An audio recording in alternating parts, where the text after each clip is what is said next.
Yet another dinosaur cake.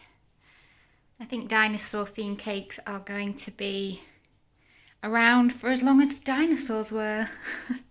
Every little boy and girl loves dinosaurs, don't they? Luckily you can mix and match the designs to go along with the dinosaurs. So this one, the customer provided the toys. She actually gave me a huge bag of them, so I was able to sort of pick out which ones I thought would go best with the idea I had in my head for this cake. She'd sent me images of, the drip style and this sort of buttercream camouflage effect, so put my own little twist on it and added some different coloured buttercreams using different piping tips, created these little sort of different effects and just built them up around the cake here, there and everywhere. I've used candy melts to get the drip effect. Luckily I had some in green.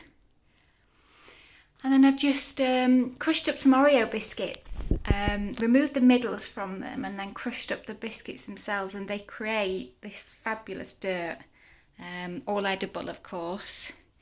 But with the biscuits being really dark themselves, they just look fantastic used as dirt. So we've got some of that around everywhere. This is a buttercream cake.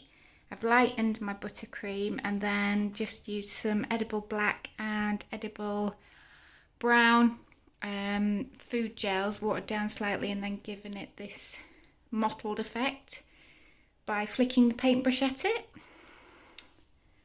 That can get very messy, by the way, because it tends to come off all around the back of the cake, so just be warned if you want to try that effect.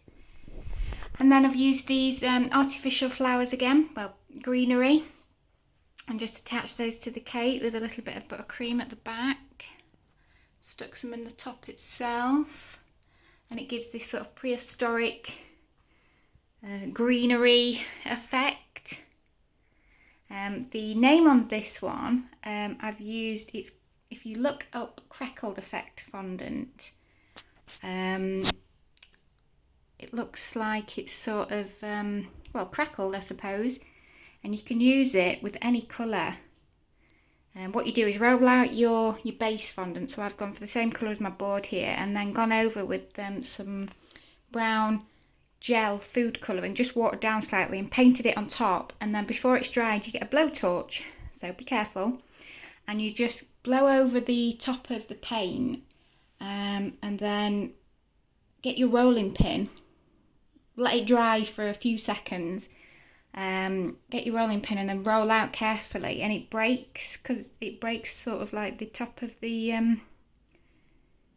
what you've painted on, and it creates this sort of crackled effect. And I thought that's great for this dinosaur cake, because it kind of looks like dinosaur scales. So that's worked well on this one. So yeah, pretty simple cake. The cake itself's pretty simple, but I think it's the sheer amount of toys I've used on this one that sort of gives it the wow factor.